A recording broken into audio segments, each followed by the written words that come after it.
been all over this world.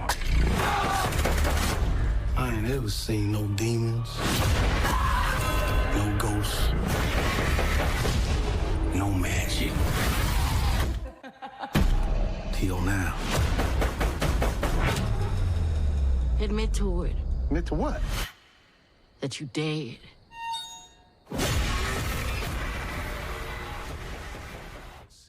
Salut les gars, salut les filles, on se retrouve aujourd'hui pour une toute nouvelle vidéo sur ma critique sur Sinners, il est des temps. Ça fait déjà une semaine que le film est sorti, je sais pas ce que je foutais, j'étais en vacances, excusez-moi pour le retard, mais la critique est enfin là, on peut enfin commencer. Franchement les gars, quel film, et avant de rentrer dans le vif du sujet, comme d'habitude, on va commencer par la partie contexte, suivi de la partie box-office, et pour terminer ma partie recommandation, suivi de la partie spoiler avec ma tier list, et pour finir ma note en fin de vidéo. Maintenant que tout est dit, commençons. On commence du coup cette partie contexte avec les deux frères jumeaux Smoke et Stack, anciens soldats qui retournent dans leur ville natale pour repartir à zéro. Ils investissent dans un ancien endroit pour y ouvrir un lieu de musique et de danse destiné à leur communauté afro-américaine, rejoint par leur neveu Sammy, dont la musique semble établir un lien entre les morts et les vivants. Franchement, moi les gars, ce film, il est tellement bien parce qu'il apporte tellement de thèmes graves intéressants comme la condition de vie des afro-américains dans les années 30 ou même le lien entre la spiritualité et la musique et même aussi la critique du mythe de la réalité. On retrouvera beaucoup ces thèmes-là dans le film et c'est vraiment la force de ce film et c'est pour ça que d'ailleurs je kiffe ce film. Dans ce film, on va retrouver des acteurs notamment incroyables dont Michael B. Jordan qui jouera du coup les deux frères jumeaux et Hailey Steinfeld qui jouera du coup le rôle de Marie. Mais moi, le rôle qui m'aura le plus intrigué et le plus que j'aurais le plus aimé en tout cas dans le film,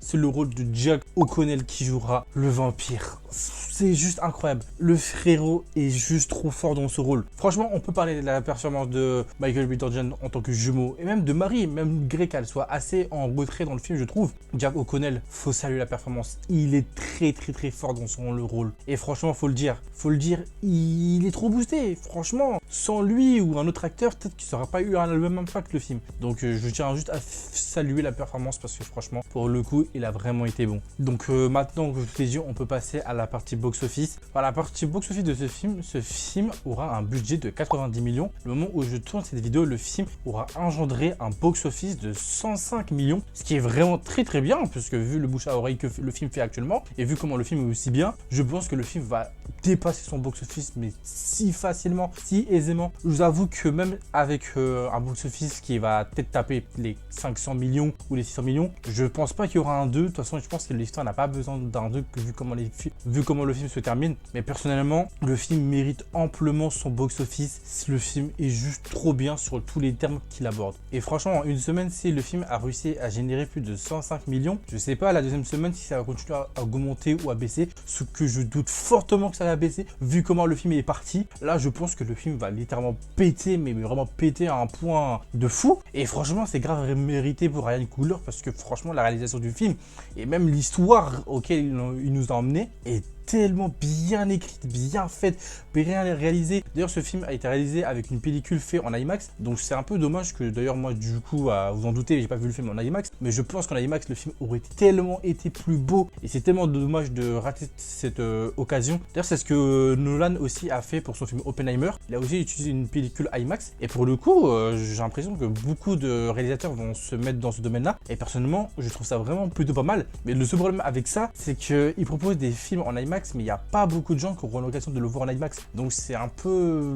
j'allais dire dérangeant, mais non, puisque le film reste toujours tout aussi beau. Mais c'est un peu dommage qu'il n'y a pas beaucoup de cinémas qui proposent des salles en IMAX, en tout cas en France. Donc je pense que j'ai fait du coup le tour de la partie box-office. Je pense qu'on peut passer maintenant à la partie recommandation. Pour cette partie recommandation, je conseillerais deux thèmes de film, qui est les vampires et le blues, car ce sont deux thèmes principaux dans le film de Sinners. Pour le film de vampire, on commence avec un entretien de vampire avec Brad Pitt qui fait partie des acteurs principaux du film, que je trouve vraiment bien. Donc si vous cherchez un petit film de vampire par-ci par-là, je vous conseillerais ce film. Et en deuxième film de vampire, bien sûr, si on parle de vampire, on est obligé de parler de ce film Blade, que je vous conseille bien sûr fortement d'Alitema. Et bien sûr, pour le film de blues, je vous avoue que j'en ai pas trouvé énormément. En tout cas, moi, j'en ai pas regardé énormément. Donc, si je devrais vous conseiller un film de blues, je conseillerais le blues de Ma Rainée qui est disponible sur Netflix. Donc, voilà, je vous ai conseillé mes trois films qui se rapprochent assez, qui sont un peu une alternative à Steiner. Donc, maintenant que tout est dit, je pense qu'on peut passer à la partie spoiler. I don't believe in magic. Ghosts, demons, just power.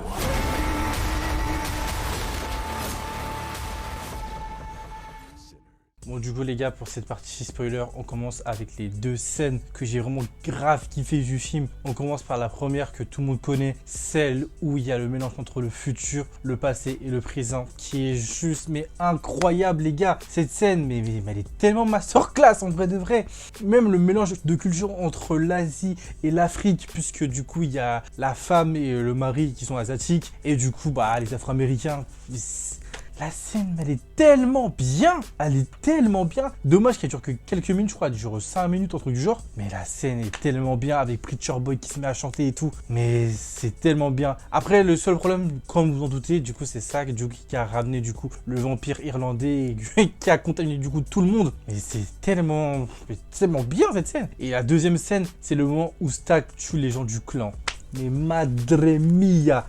Les gars, moi je le dirais tout le temps dans les films. À chaque fois, il y a des scènes où des gens tuent les gens du Ku Klux Klan, où ils tuent des nazis. Mais c'est les meilleures scènes. Franchement, mais c'est tellement satisfaisant, les gars. Quand je vois ça, mais tu peux que être heureux, frère. Je te jure, tu peux que être heureux. Malgré la fin que Stack à la fin, tu peux que être heureux, frère. Le frérot a buté tous les gens du Ku Klux Klan et il va s'en aller rejoindre sa femme et son enfant. Quelle fin pour le personnage. Vraiment, quelle fin pour le personnage. On pouvait pas faire mieux pour la fin du personnage de Stack, qui était juste incroyable tout le long du film. Et franchement, faut aussi féliciter la performance de Michael B. Jordan pour avoir incarné Smoke et Stack. Parce que, il faut le dire, il est tellement fort. Et comme je l'ai dit dans la partie non-spoiler, malgré que Michael B. Jordan était vraiment fort dans le rôle de Stack et Smoke, Jack O'Connell dans le rôle du vampire irlandais, mais ça là, sa performance, je dirais pas que c'est digne d'un Oscar, mais je dirais qu'elle est exceptionnel. J'ai grave kiffé sa performance. Même le moment où il se met à danser, à chanter et tout, avec du coup les deux personnes qu'ils ont contaminées, plus la troupe là. En fait, t'avais juste envie de sortir, danser, chanter avec eux en fait. La scène, elle est incroyable. On peut croire que vraiment je suis un gros forceur, mais les gars, je vous jure, la scène, je l'ai vraiment grave kiffé, frère. C'était juste une dinguerie. Je veux revenir aussi sur plusieurs scènes qui m'ont grave marqué, que je trouve grave intéressantes, concernant le personnage de Preacher Boy, que ce soit la scène où il chante, ou la scène où il veut pas lâcher la guitare. D'ailleurs, petite anecdote sur le personnage que je trouve vraiment incroyable. Est-ce que vous savez que le personnage de Preacher Boy, du coup incarné par Miles Moore, je crois qu'il s'appelle comme ça, c'est la première fois qu'il avait un rôle dans un film et il a dû apprendre la guitare durant le film. En fait, le talent de ce mec est tellement... En fait, c'est tellement le début de sa carrière que franchement, il peut réaliser mais tellement de choses incroyables. Et franchement, je suis grave pressé de le revoir dans d'autres films parce que je pense que ça peut être un acteur mais tellement fort dans les futures années. Donc, je suis pressé de voir comment cet acteur va évoluer au fil des années. Je voulais revenir aussi sur les points négatifs du film, ce qui concerne du coup le personnage de Marie que je trouve vraiment assez dommage et mal exploité dans le sens où, comparé à la bande-annonce, tu avais l'impression qu'elle avait vraiment un rôle central à l'intrigue du film. Et quand tu regardes le film, bah, tu as l'impression qu'elle est vraiment mise au second plan, ce que je trouve assez dommage. Et franchement, je trouve qu'avec la capacité de l'actrice de Hailee Steinfeld, je pense qu'on aurait pu avoir plus de scènes mémorables avec elle. Et je trouve assez dommage qu'elle a vraiment été mise à l'écart, en tout cas au second plan, alors que franchement, c'est une excellente actrice. Et le deuxième point négatif du film, je trouve que c'est les vampires, qu'ils ont mal été exploités, je trouve. Et je sais pas où le réalisateur voulait nous emmener avec ça, même si je pense que les vampires ne sont pas à prendre au sens littéral du mot, même si ce sont vraiment des vampires. Je pense qu'il voulait juste surtout nous expliquer le sens des péchés et des regrets. C'est pour ça que notamment les 7 personnages principaux du film représentent tous un péché capitaux, et même le vampire irlandais essaie entre guillemets de les libérer de ces péchés, de ces regrets, pour du coup leur ramener avec lui, pour les purifier de ce monde. Et franchement aussi, je voulais revenir, afin de terminer cette partie spoiler, à une scène que je trouve vraiment bien dans le film. C'est la scène où Stack et Smoke partent du coup recruter les autres personnages principaux petit à petit, et je trouve que c'est une scène mais tellement bien réalisée, tellement bien faite, que franchement je trouve que personne, pas beaucoup de gens en tout cas en parlent, alors que je trouve cette scène vraiment bien, que ce soit quand ils vont chercher Slim, ou bien ils vont chercher la femme de Stack, ou bien ils vont chercher le couple asiate. Comment toutes ces scènes là sont organisées, je trouve que Ryan Coogler a fait un taf mais vraiment fabuleux. Donc les gars, avant de terminer ces critiques, on va passer du coup à la partie tier list. Dans la tier list, je pense littéralement que le film, je le mets dans Masterclass à côté de Gladiator 2. Et pour finir, je pense que je mettrai une note de 9 sur 10 au film. Donc les gars, les filles, c'était à la fin de cette vidéo. N'oubliez pas de liker, commenter et partager. Et on se dit à la prochaine pour une prochaine vidéo. Salut tout le monde.